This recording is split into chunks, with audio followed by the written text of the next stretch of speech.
जय जिजाऊ जय शिवराय। आज मी ज्या ठिकाणी उभा आहे ते म्हणजे आपल्या पंढरपूर शहरातील वैभव, पंढरपूर शहरातील एक सुप्रसिद्ध असे जिजामाता उद्यान या ठिकाणी मी उभा आहे।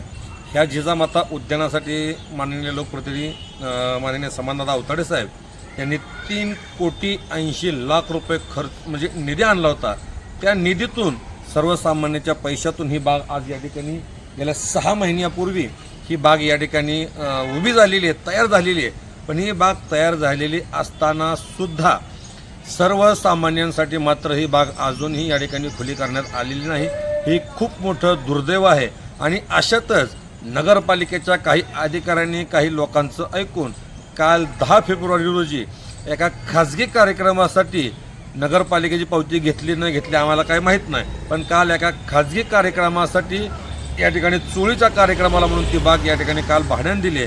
कसल्याही प्रकारे रीतसर या ठिकाणी या बागेचं अजून उद्घाटन झालेलं नाही। कुठल्याही आमदार, खासदार, मंत्री कोणाच्या हातनं हे बाग ओपन न होता जर अशी नगरपालिका मनमानी कारभार या ठिकाणी त्यांचे अधिकारी करत असतील तर ही खूप मोठी शोकांतिक आहे।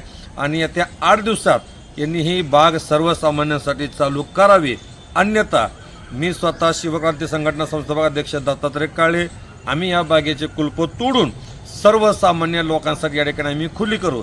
कारण ह्या बागेसाठी 3,80,00,000 रुपये खर्च करून ही बाग या ठिकाणी उभा केली, पण बंद असल्यामुळे दुर्दैव ही बाग बंद असल्यामुळे यामधले लाईटी चोरीला चालल्यात, यामधले पोक्सर चोरीला चालल्यात, झाडं वाळून चाललेत।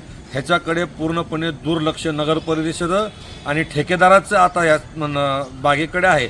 त्यामुळे नगर परिषदेनं आणि प्रशासनानं लवकरात लवकर ही बाग चालू करावी।